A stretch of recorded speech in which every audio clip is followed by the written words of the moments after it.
Halo Sobat Pejuang Kedinasan, welcome to Teka-Teki. Tanya kampus, tanya kita, selalu masuk kampus tanpa teka-teki. Nah, di hadapan kita semua udah ada narasumber yang kece abis dari kedinasan. Ada yang tahu nggak ya, kira-kira kakaknya dari kedinasan mana nih? Ayo coba tebak, silakan komen di bawah ini ya. Oke, tak kenal maka tak sayang, kita kenalan dulu nih Kak. Perkenalkan, nama aku Zalfa, konsultan pendidikan dari Puralibu Dinas. Di sini aku mengundang pemateri yang kece abis nih pastinya. Yuk, tanpa lama-lama kita langsung kenalan aja nih, Kak. Oke, buat teman-teman, halo dan salam kenal buat Kak Zalfa. Sebelumnya aku izin memperkenalkan diri terlebih dahulu. Mungkin dari nama lengkap ya, dari basic-basic dulu. Nama lengkap aku Aulia Zahra, biasanya dipanggil Aul, Zahra, Lia, banyak orang manggilnya gitu. SMA-nya aku dari SMA Negeri 1 Sumbawa Besar, dan itu ada di NTB, jadi aku berasal di NTB. Kemudian sekarang aku lagi pendidikan atau lagi belajar di Politeknik Statistika STIS.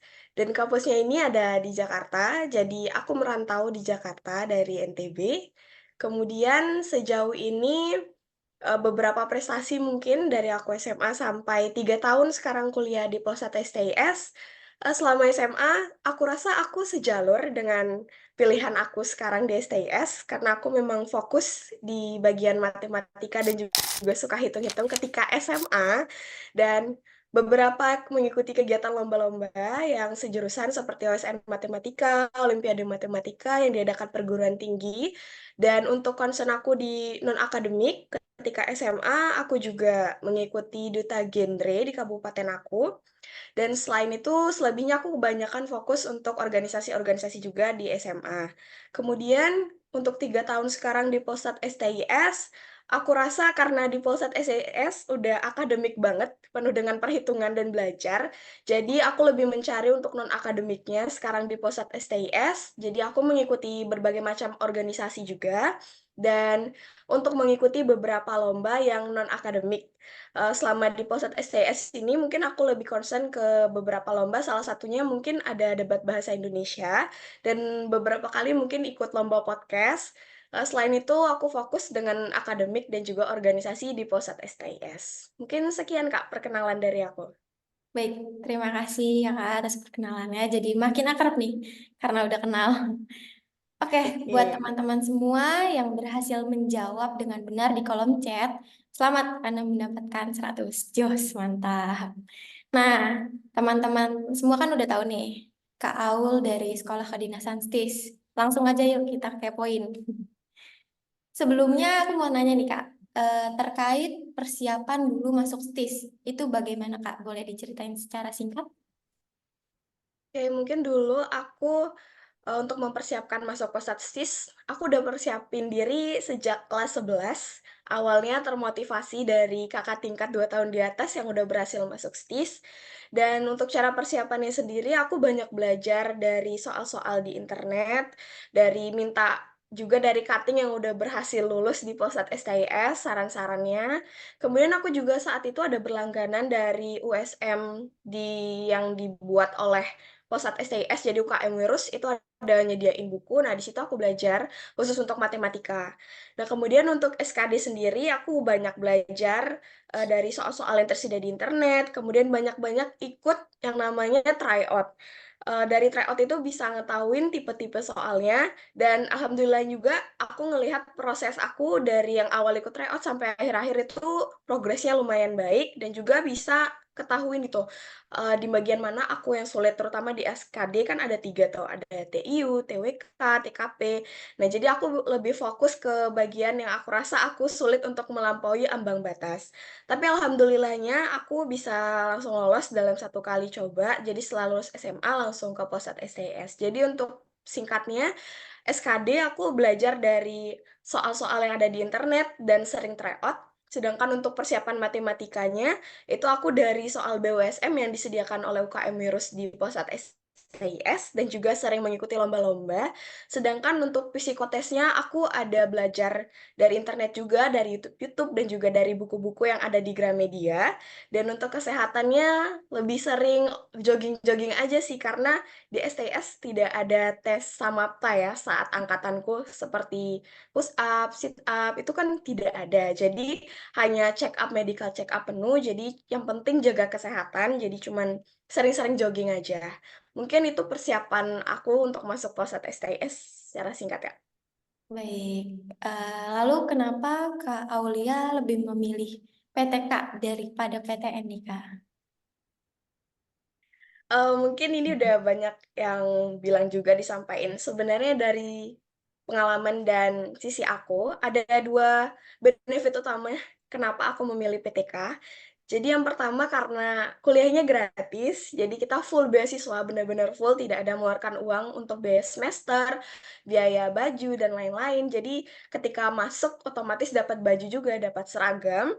Dan untuk mungkin yang perlu dipersiapkan hanya biaya hidup sehari-hari di kota Jakarta. Selain itu untuk biaya pendidikan full gratis. Dan kemudian menurut aku alasan kedua adalah karena langsung kerja. Jadi setelah lulus ini bisa langsung penempatan, udah pasti kerjanya apa dan udah terbayang-bayang bakal kerja bagaimana. Dan apabila lancar insya Allah bisa langsung menerima kerjaan dan menerima tunjangan. Itu mungkin 2 benefit yang paling concern orang-orang kenapa pengen masuk PTK. Tapi selain itu mungkin aku mau tambahin juga karena yang ketiga relasinya, dan ketemu teman-teman yang benar-benar se-Indonesia.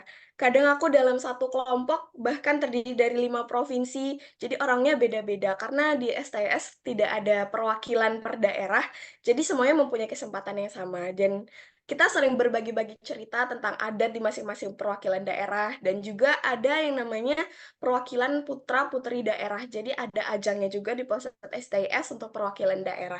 Jadi di Polsat STIS juga concern budaya-budaya begitu. Dan yang keempat adalah menurut aku di Polsat STIS ini PTK-nya sangat mendukung dan lingkungannya sangat mendukung aku untuk belajar dan membuat aku lebih produktif dan sesuai dengan keinginan aku waktu awal masuk sini. Mungkin itu sih Kak alasan utamanya. Oke, tapi dari Kak Aulia apakah pernah mencoba ke PTN atau langsung ke tes ke PTK-nya Kak?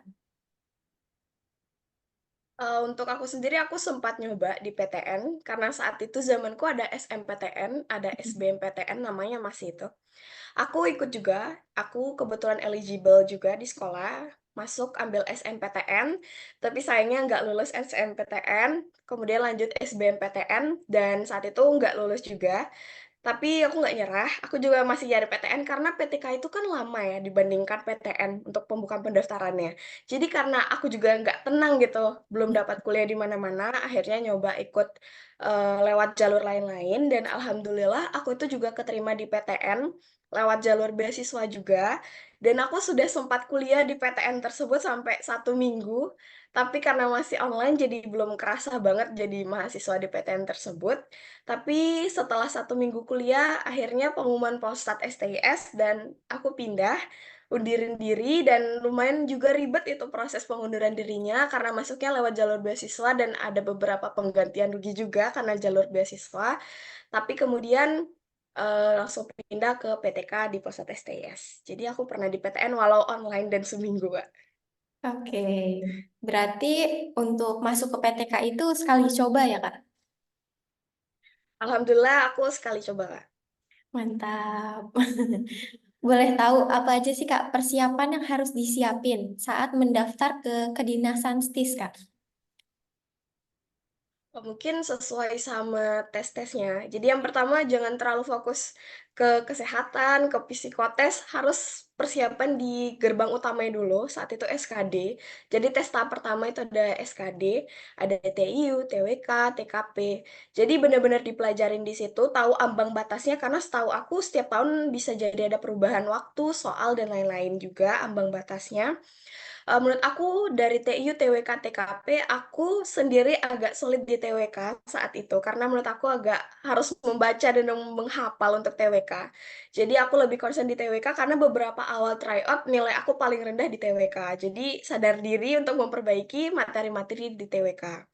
Untuk TIU-nya sendiri, aku banyak belajar ada di soal-soalnya dan kebetulan itu sejalan dengan persiapan TPS di SBMPTN. Soalnya hampir mirip-mirip untuk TIU. Kemudian TWK mungkin karena saat SMA aku juga sempat mengikuti LCC 4 Pilar.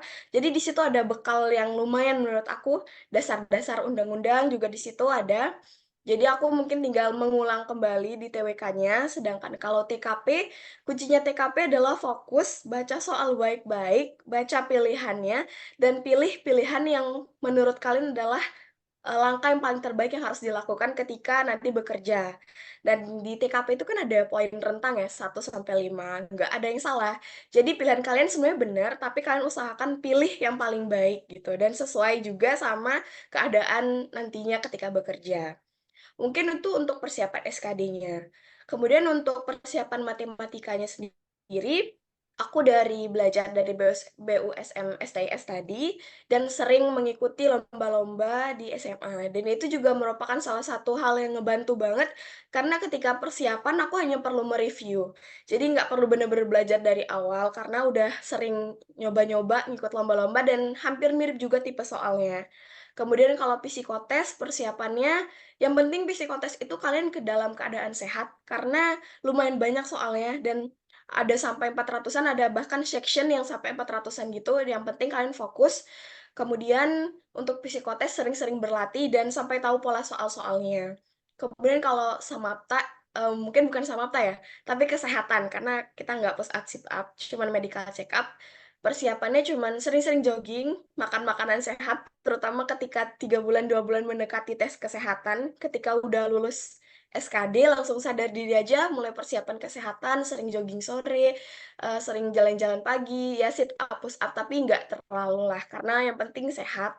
Mungkin untuk persiapan sesuai step by step-nya, jangan langsung loncat persiapan ke lainnya, tapi ingat gerbang utamanya itu di SKD. Jadi persiapin SKD-nya yang paling matang sih menurut aku.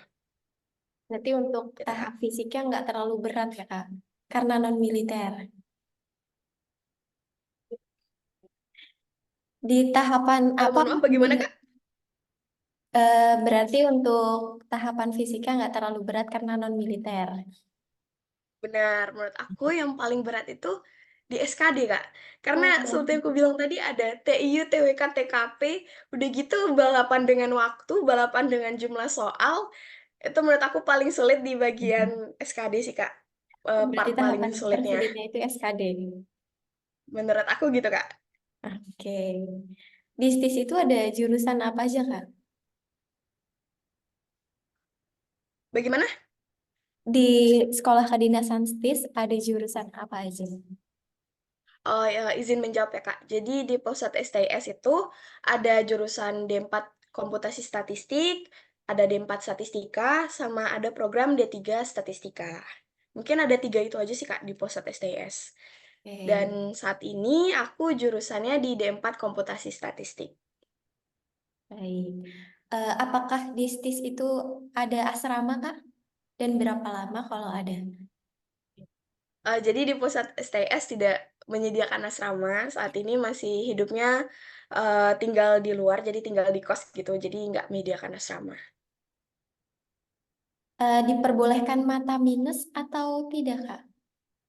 Oke, izin menjawab ya, Kak. Jadi di Polsat STIS boleh mata minus, eh, plus juga boleh, tapi ada batasnya itu minus plus 6 dioptri. Jadi Hmm. selama masih di bawah itu masih bisa. Dan kebanyakan pakai kacamata sih, Kak, di kampus. Oh, diperbolehkan ya, Kak. Ya, diperbolehkan. Boleh tahu, Kak, kalau misalnya giginya nggak rapi nih, bisa nggak masuk sekolah Hmm. kedinasan STIS? Kalau giginya nggak rapi sebenarnya mungkin nggak terlalu prioritas utama gitu ya dicek kesehatan, tapi lebih baik rapi, bersih sih, Kak. Tapi kalau misalnya kayak gigi aku mungkin nggak terlalu serapi itu ya, tapi yang penting bersih itu sih, Kak. Rapi, bersih, dan tidak agak-agak agak miring, agak gimana, yang penting masih dalam keadaan normal gitu, Kak. Jadi kayak misal gigi berlubang, tapi kalau ditambal itu masih baik juga, masih bisa diterima dan pakai kawat gigi pun masih diperbolehkan, Kak. Karena di kampus aku ada beberapa orang juga yang pakai kawat gigi walaupun saat ini sedang pendidikan. Oke. Apakah di sekolah kedinasan STIS itu ada sistem DO, Kak? Oke, ini menarik sih sebenarnya karena di STIS, memang yang paling ditakuti adalah DO-nya, terutama bagi tingkat satu. Jadi jawabannya ada. Untuk tingkat satu sendiri, ketika kita mendapat nilai E di salah satu mata kuliah juga, itu bakal langsung ke drop out apabila di tingkat satu. Sedangkan kalau di tingkat 2, tingkat 3, tingkat 4 itu masih dikasih kesempatan lagi. Jadi kita tinggal kelas benar-benar ngulang dari semester 1 tahun sebelumnya. Misalnya kita tinggal tingkatnya di semester 5, di semester 6 gitu, kita nggak bisa ngulang dari awal semester 6, tapi kita ngulang dari awal semester 5. Jadi benar-benar ngulang satu tingkat. Tapi apabila setelah dikasih kesempatan masih nggak bisa lolos persyaratan penilaian di Polstatistis, maka langsung DO. Kemudian selain 2 itu ada satu lagi pilihan yang bisa menyebabkan dropout, itu apabila poin pelanggarannya sudah maksimal. Jadi di Polsat STS itu lumayan ketat peraturannya dan setiap ngelanggar bakal dapat poin pelanggaran. Nantinya apabila sampai poin maksimal itu bisa kena dropout dan juga beberapa kesalahan besar mungkin itu bisa langsung kena dropout. Itu, Oke, Kak. Jadi ada 3 hal itu. siap, Kak. Boleh tahu nggak, Kak? Emang bener ya, Kak, masuk STIS itu harus pintar matematika nih, Kak? Mmm Kalau menurut aku ya, karena tesnya matematika juga, sebenarnya nggak harus pinter-pinter banget. Yang penting ada kemauan untuk berusaha dan mau belajar. Sebenarnya aku juga ngelihat beberapa teman dekatku, dia bahkan dari jurusan IPS, nggak langsung dari jurusan IPA, yang mana matematikanya juga nggak terlalu dalam, tapi bisa berhasil masuk Polsat STIS. Yang penting ada kemauan untuk belajar, walaupun memang menurut aku di tingkat satu itu benar-benar fokusnya ke matematika, jadi masih kalkulus, jadi benar-benar matematika dan sangat manual gitu, aku bisa bilang di tingkat satu manual.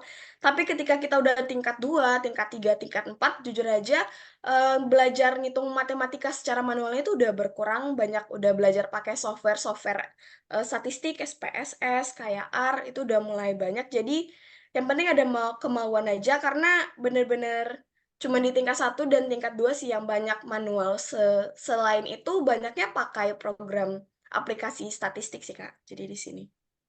Oke, boleh tahu, Kak, apakah di STIS itu ada skripsi? Oke, izin menjawab ya, Kak. Jadi sama kayak kampus lainnya, di Polsat STS itu juga ada skripsi, tapi untuk, jurusan D4. D4 Komputasi Statistik sama D4 Statistika itu ada skripsi, sedangkan untuk D3 Statistika, mereka hanya tugas akhir, jadi nggak sampai skripsi banget gitu, Kak. Oke, siap, Kak. Peraturan apa yang harus ditaati saat Kak Aulia udah diterima di sekolah kedinasan STIS nih, Kak? Oke, ini sebenarnya banyak banget dibicarain di Twitter STIS Fest, base-nya STIS itu pasti tentang peraturan. Yang paling concern itu peraturan penggunaan pakaian dinas karena bakal tiap hari dipakai.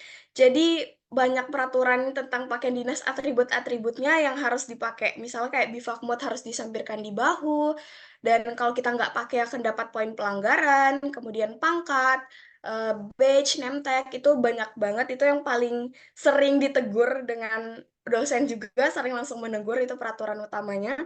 Kemudian untuk laki-laki peraturannya itu rambutnya 321 ukuran rambutnya, jadi nggak bisa panjang-panjang.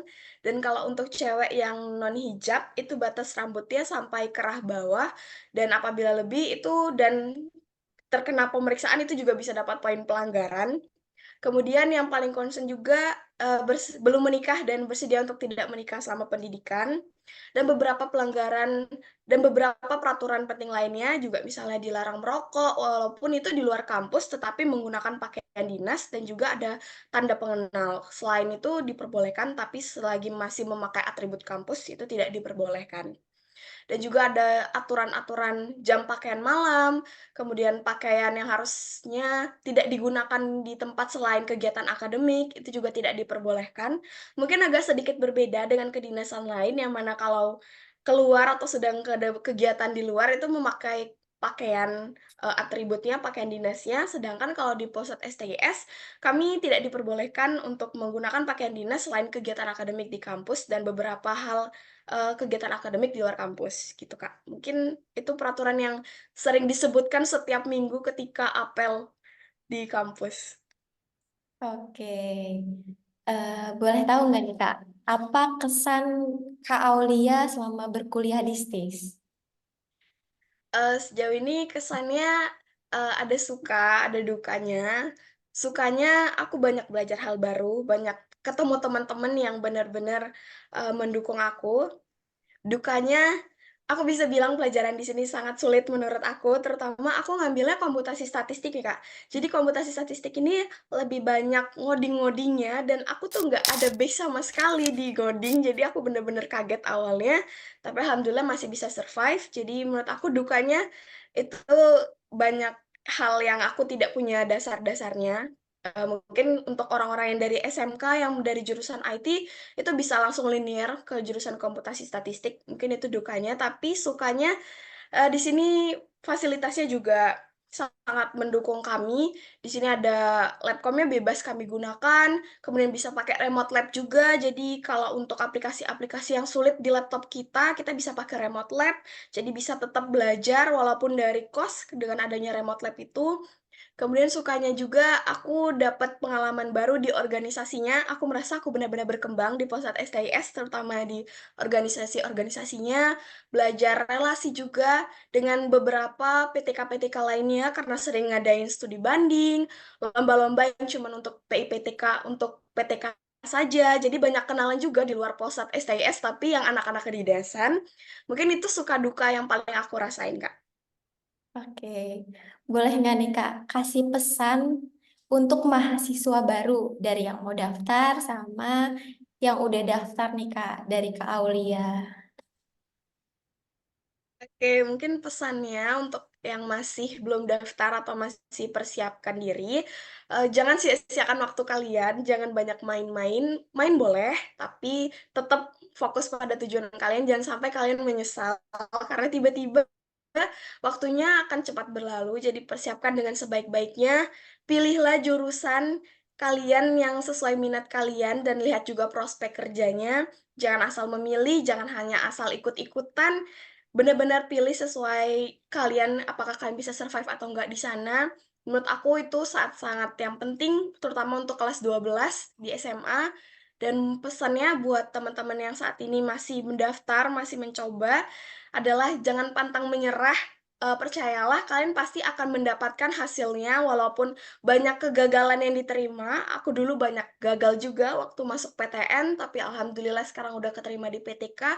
Yang penting adalah kalian selalu belajar, berjuang, berusaha, dan tawakal serta minta doa restu kepada kedua orang tua kalian. Insya Allah jalan kalian bakal lancar dan jangan lupa untuk terus berusaha, jangan sombong, jangan pantang menyerah. Mungkin itu Kak pesannya. Oke, terima kasih buat Kak Aulia yang udah mau berbagi cerita nih dari masa putih abu-abu sampai sekarang. Semoga teman-teman yang menonton podcast ini seperti Kak Aulia nih, yang keren abis. Amin. Jangan lupa di Aduh, like, amin. komen, dan share ya teman-teman. Semoga bermanfaat. Supaya masuk kampus nggak jadi teka-teki, ikutin Taka-Tiki. Tanya kampus, tanya kita. Showers early Friday, but improving to greater than 50 miles on Friday morning. Star